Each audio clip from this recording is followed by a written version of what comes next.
All right, and my special guest for Week 8 is the two-time back-to-back champion for the LEG, is none other than Abhi Reddy. Abhi Reddy, welcome to the show. How are you doing, bud? I got two-time here. You're two-time champ. I brought the trophy. And the Tiki Torch. I see that. I got the Tiki Torch. I didn't ask for a Tiki Torch. You said something about a Unite the Right rally happening later. Apparently, you know. I have no idea what you're talking about. You said something about being replaced by a Jew, and you were upset about it. I don't know what. Juju Smith-Schuster. Oh, is that right? All right, Abhi Reddy, you are the first and only back-to-back champion. Yeah. How does it feel as the reigning LEG champion, taking everyone's money 2 times in a row? You know, people talk a lot about, like, this day and age, there being, you know, white supremacy and white privilege, and I'm in a league full of white guys, and Joe, and there ain't nothing superior about any of you some bitches. That trophy belongs to me twice. All right, Abhi playing the race card right out the gate. Good for you, Abhi. Bunch of cracker-ass crackers think you're going to take this trophy from me? So. Okay, well, coming in hot. All right, now, Abhi, we are halfway into the season. We're starting to see the teams separate. I've got it broke down into 3 tiers. We got the bottom tier, which is the Hoffa tier. It's a bunch of bottoms, really. Bunch of power bottoms, indeed. Then we got... There's not a lot of power. Some of them probably just get pegged against their will. Right. Well, we've got a big chunky middle here. We got about 5 teams in the middle and 3 teams that I have in the elite tier right now. Let's start at the very bottom here, Abhi. We got Nick Shook, the Sons of Shane Falco, Mick, John Dahlgren, and Alan Nesson there sitting at the bottom. Nick did get his first win last week, finally, at 1-6. Mick, Alan, and John. It's like it's like the Ninja Turtles in that there's 4 of them. Except, unlike the Ninja Turtles, I just want to see all 4 of these guys die. Okay. Well, out of that mix here, which one do you think can actually climb their way out of the Hoffa tier, and which one is just destined Well, if we're talking about climbing, that instantly eliminates Mick and Nesson, because, you know, that requires upper body strength and some sort of, like, muscle-to-weight ratio that clearly both of them are lacking. And okay.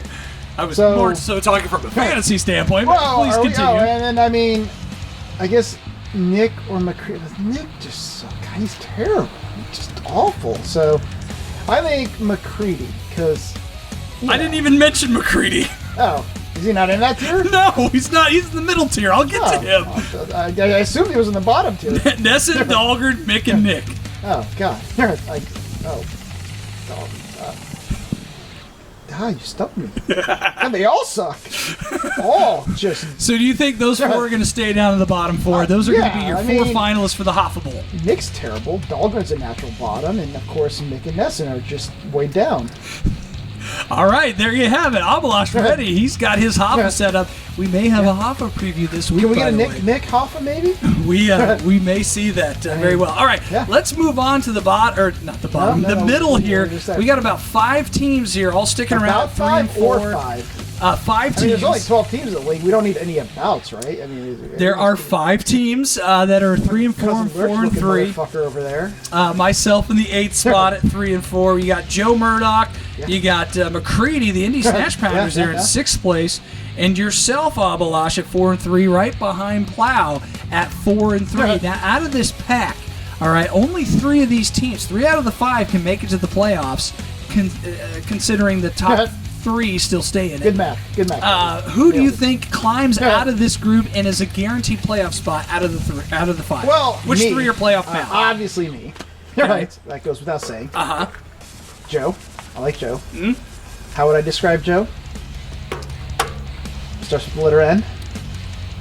And the letter I. No.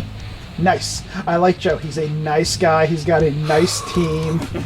He's always competitive. He's always in the hunt. So Joe will make it.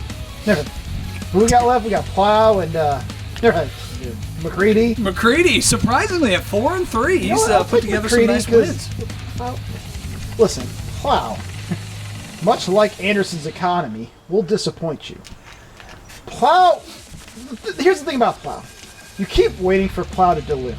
I've been friends with the guy for God knows how long. And then, like, at some point, I'm like, at some point, Plow will deliver. This friendship will have been worth it. I can look back and be like, I'm glad I met this guy. I'm glad he's in my... Yet to happen. Always disappoints. You're always like, Plow will come through. Plow never comes through. His kids have come through, though, and provided us the flu strain for about 4 years straight. His kids have come through with influenza, come through with diphtheria, scurvy, like all the shit you get on like the Oregon Trail. Like, that's what Plow's kids got. I'm telling you, man, the Anderson water, there's been some garbage pail kids that have popped up just in the last few months. We used to have this thing called Beer Olympics. Uh-huh. Right. I was on my team. We won 3 in a row. Kind of like the Lakers in 2000, that was period. And, I'm like Shaq, my buddy Hazy, he was like Kobe. You had Matt, Matt was like a Derek Fisher type. And then you had Plow, who was like your Slava Medvedenko, Smoosh Parker, just sort of long for the ride kind of guy. What I'm saying is, you could replace Plow with a blow-up doll full of semen. Why is he full of semen? That blow-up doll full of semen has more value to the planet Earth than Plow. Okay. Right. So I guess you're not taking Plow to make the playoffs this year, even though he sits at the 4 spot currently. He's got a tough road ahead. The only place I would take Plow is to his fucking funeral. Oh my God. All right, moving on. All right, let's go to the tippy top tier. We have Austin Stowell and Jason Servos both at 5 and 2. Austin Stowell, last year's Hoffa champion. I told you, I warned all of you that he was going to have a great year this year. They are in the 2 and 3 spot, and number 1, look who's strung along 6 wins in a row. It is Dan Nickel, the 3-time champion here in LEG. He is at the tippy top of the league, and he is on fire. Now, Dan Nickel, he's looking like he may be a guaranteed playoff contender here, already rattling off 6 wins in a row. Now, Abhilash, out of those top 3, who do you like to go to the finals, and who do you think drops off? I think Nickel. Nickel's always tough. Okay. His lungs aren't great. His back is pretty shitty. He's got some great jerseys. He went bald before I did. Great jerseys. I mean, if you like your jerseys made in China with the finest lead-based polyester and mixed in with like the tears of whatever 7-year-old Chinese girl has been shackled through her fucking sewing machine and forced to make these Nike knockoffs. Yes, and Viva La Hong Kong. LEG's taking a strong stance. We are in favor of Hong Kong. Are we though? Are we? I mean, fuck the Chinese. Yeah, exactly. Fuck Hong Kong. Oh. I like Taiwan. That little island's just like, yeah, we're just here. But yeah, no, Nickel. Okay. Whatever Nickel brings. I mean, I don't know what Nickel does for a living. I really don't see Nickel outside of outside of this fantasy world. I mean, he could be a child molester who. All right, well that's slander. Who molests children, because that's what child molesters do. But he's pretty good at fantasy football. So you got Nickel in the championship. You like him. Now who's Nickel going to take on the championship this year? He'll be seeing me. Oh, a rematch! Oh, yeah. A rematch. That is a bold prediction from Abhilash Reddy. We already predicted. So you think it's going to be Nick and Mick in the Hoffa and you and Dan in the championship again? You're going to take this trophy from me and pry it out of my cold dead hands. All right. Well, that's some pretty bold predictions there from Abhilash Reddy. Yeah. Who else in that other tier? Servos. Servos and Austin. I love Servos. Known him since college. Pretty man. Former champ. Hey, Servos, remember when I said Rondale Moore was going to blow out his knee like 3 or 4 games into the season? Happened. Well, it looks like another Abhilash disappointing is Purdue season, football-wise. I'm sure our basketball team will figure out a way to disappoint us as well, usually in like the Sweet 16 or the round of 32. We have Neil Armstrong. Can't take that from us. That flag's still up there, so... Wow, I asked a simple question, and now we're 20 minutes in. All right, Abhi, let's get the rundown. Listen, they got rid of the discount den, so we can't get Den Pops no more. They got rid of Jake, so we can't get the hot dogs they serve in the back. All right, moving on. Abhi, let's do the rundown here segment of for Purdue. Week 8. For Week 8, thank you. Yeah, that's nice. This is the me and Servo section. You know, Austin Stowell went to Purdue. Now, granted, he went to college about 20 years after you two, but he is a Purdue grad. He is a Purdue grad. Isn't he from Texas? Yes, but he went to Purdue. Why are we letting this bullshit in? He's a Purdue grad. The only good Texan who went to Purdue is Drew Brees. The rest of them kind of. Oh, nice. Good call. All right, well, speaking of Week 8, let's do the rundown real quick. We got some pivotal matchups here between Joe Murdoch and myself. This is a must-win game. I am at 3-4, and I need to beat... I'm sorry. I'm playing Dan Nickel, 6-1 Dan Nickel. No, I beat Murdoch last week. Now, this is a must-win. Now, my keys to victory this week, I did pick up Jared Goff off the waivers. Baby hands. I think he's going to have a big game against Cincinnati, whose Guy can't defensive grip a backs are football, but crippled. sure. And also, Odell Beckham, he is bound to have a breakout If you game. got jerked off by Jared Goff, would that be like getting jerked off by a baby? Anyways, moving on. And then Golden Tate, I think he kind of takes a back seat now that Sterling Shepard's back and Evan Ingram's I think healthy. nothing of football. Okay, those are my keys to victory. Now, looking over at Dan Nickel, one of the big reasons he is here is because of Nick Chubb and Chris Godwin from the Tampa Bay I'm glad Buccaneers. Dan's finally getting a chub. Yes, he is. Now, Aaron Rodgers, he is starting Aaron Rodgers, even though he benched him last week. 61 points on the bench, yet he still won last week. I am taking Dan this week. What do you think, Abhi? I'll take Dan. Sure. Yeah, Is he playing again? He's playing me. Oh, yeah, you suck. He's only favored to win by 6 points, but I think it's going to be What's a big that like blowout. starting a league, making a trophy, and then it just like never coming back to you? I've won it once. All right, let's go on to Oh, yeah. You beat in a the 14-team league. I won in a 14-team league. Nobody has ever done that. Yeah, you beat I have won a Griffin. championship in a You beat 14-team Griffin, league. you beat James, was DeVault in there? You all lost to the same people I did. That's I don't want to right. hear it. All right, moving on. Let's go to Joe Murdoch taking on Make America Great Again, Dave Plow.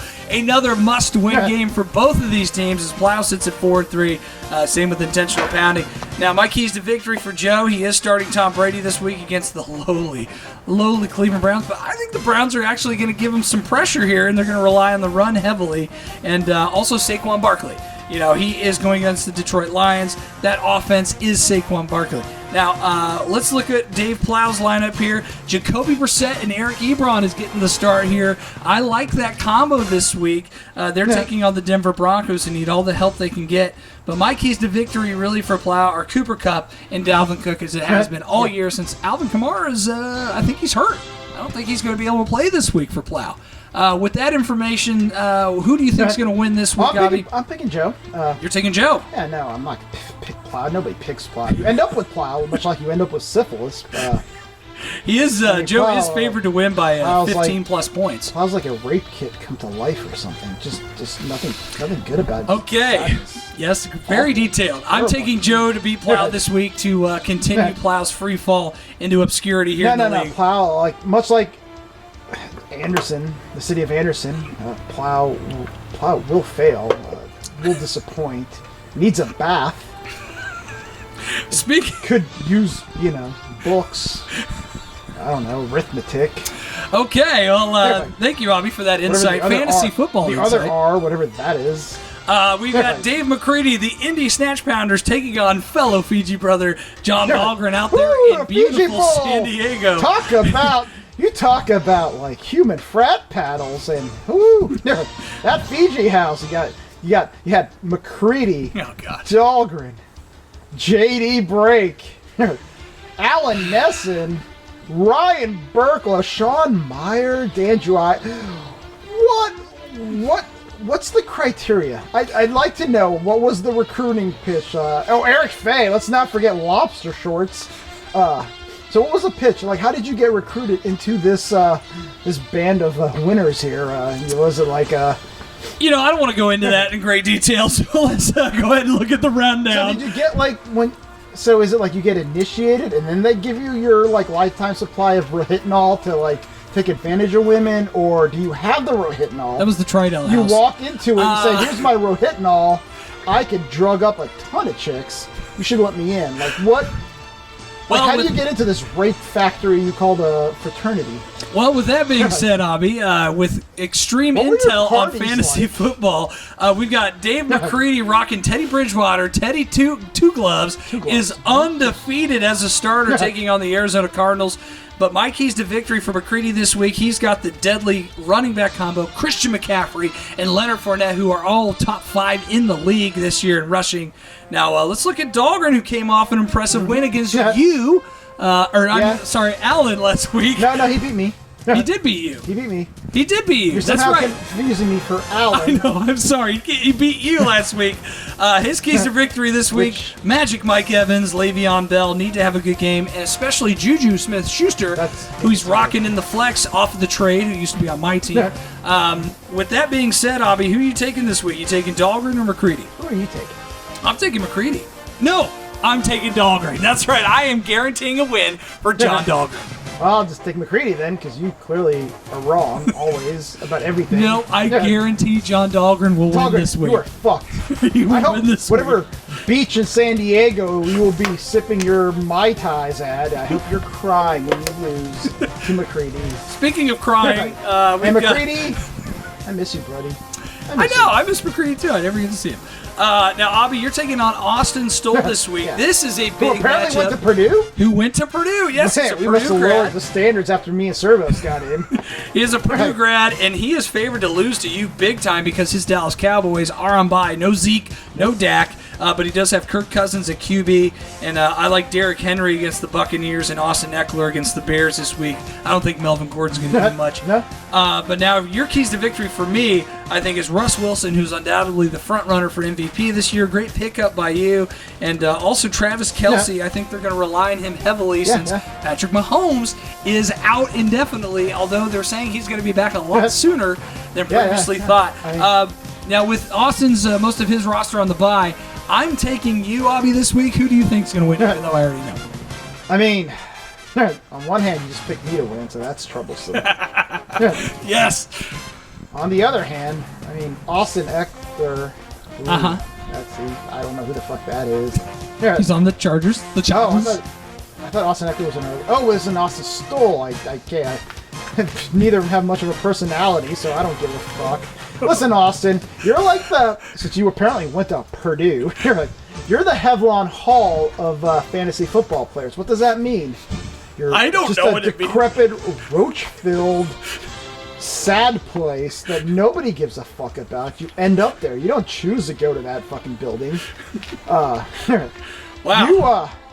You are just, I don't know enough about you, but I don't like you is what I do know. I like, clearly you went to Purdue, sure. I mean, lots of people have gone to Purdue. And a lot of smart Asians go to Purdue. A lot of smart Asians. Is he Asian? Yes! Oh my gosh. All right, we're moving on to Mick versus Nick. This is a possible hoppable matchup. This is Nick versus Mick. Now, Mick is projected to lose, mainly because he's got to scramble and find a tight end this week. My keys to victory for Mick this week, Aaron Jones and Sony Michel. A pair of Michel. pants that fit, too. Is that it? Sony Michel coming off a 3 TD game last week, which is very impressive. And Mick is benching Gurley. What's up with Todd Gurley? Is he healthy? Is he not? Mick is, like, fucking... Mick's like a Frankenstein's. You know, like... Frankenstein's monster? That's Mick. Except in this case, Frankenstein made his monster out of just like 400 pounds of rotten dead dicks somehow come to life. Mick is a Okay. Mick is like just a bag of uncooked cookie dough, just sort of lumpy, and except cookie dough does taste good. Mick do you know what Mick tastes like? I assume it tastes like tears and, I don't know, letter stamps. What fucking postman? Okay. Like, way to go. Way to pick a profession based on, like, the third best Kevin Costner movie. We are running way over for time here. Nick Shook, now he's got the Sophie's choice of Mitchell Trubisky or Baker Mayfield, and he's going with you are correct. Trubiscuits. does have a Sophie's choice, and I hope whatever Nazi guard is in charge of him just puts him down. Well, Michael Thomas and T.Y. Hilton, he's got a good wide receiver combo there. That's my keys to victory for him. Receivers. How will James Conner do coming off the bye against the Miami Dolphins? I assume they're just going to run all over him. You know what? I'm taking Shook this week over Mick. Who are you taking? I'm going to pick Nick over Mick. Nick over Mick. Nick over Mick. They both suck a dick. Yep, that rhymes too. Yeah. It's really sad that the two of them are playing each other this week and aren't, I don't know, dead. Right. I prefer them dead. Yes, I hear you. Okay, let's move on to the final matchup. Abhi is Jason Servos taking on Alan Nesson. Servos only favored to win by a few points here, mostly because Lamar Jackson is on bye this week and he's having to go with Matt Ryan. However, Matt Ryan most likely is not going to start. He limped off that field and it looked bad. A lot of reports saying he is going to miss this week and go into the bye sitting on the bench trying to nurse that ankle. Also, his keys to victory, I think, are going to be Austin Hooper in a terrible position this year, the tight end. Austin Hooper is one of the bright shining spots. And Kenny Galladay, I like him this week also against the New York Giants. Now, Abhi, I'm looking at Nesson's team. Matt Stafford has to have a big game where he throws a lot against the Giants with no turnovers. It happens. Sometimes it doesn't for Matt Stafford. He's very bipolar there. And I also like Melvin Gordon this week, even though Austin Eckler's getting a lot of touches. I think he's going to have a lot of looks in the passing game against the Chicago Bears defense. Who do you like this week with that information, Abhi? Servos or Nesson? I mean, I only like one person in this matchup. It's Servos. I do not like Nesson. He is a revolting, vile, it's like a pigsty come to life. I mean, they say everyone has a redeeming quality. I guess Nesson's redeeming quality is that he'll probably die before me. Oh my God. Mostly because I will probably murder him. Okay. Well, that's some good insight. I also am going to take Servos. I've never seen a person like him. It's like, you know the movie Seven? Where they pick one person for each sin. Yes, I know. It's like all the sins. He's all seven. Okay. I mean, certainly gluttony has maybe a little bit more of that than like lust. Maybe. After having you on here, I think wrath has consistently been taken up by you here on the rest of the league. Listen, my goodness. What I'm saying is that Alan Nesson is maybe the worst human being ever. And that includes Hitler, Bin Laden, Stalin, Richard Simmons, just all the great tyrants. Is Richard Simmons still alive? Like, whatever happened to him? He disappeared. What happened? He's alive. He's probably wearing his short shorts. I don't know, telling fat chicks it's okay to be fat? I heard he became the Gimp in Pulp Fiction. That's what I heard. Does that mean he fucked Ving Rhames? No, clearly you need to rewatch that movie. That's close, but no, nobody messes with Ving Rhames except for Zed. Ving Rhames gets raped in Pulp Fiction. By Zed. Zed had a mask. And Zed's dead. Isn't Zed didn't he have No, Zed did not have a mask. He was the cop on the motorcycle. All right, well, with that being said, Abalash Ray, do you have anything to say to the rest of the league as we sign off here for Week 8? Y'all suck. I mean, this is my trophy. Sitting right there in front of his tiki torch that... No, I'm on location out back in my yard. You're live in your place. He's like, here's my tiki torch. I only use it for marches and shit. Listen. Oh, what's that? I'm being told we have to go. Thank you, everybody, for watching LEG TV Week 8. Good luck to you this week. We will see you next time. Nesson, I hope you die. Mick, I hope you die.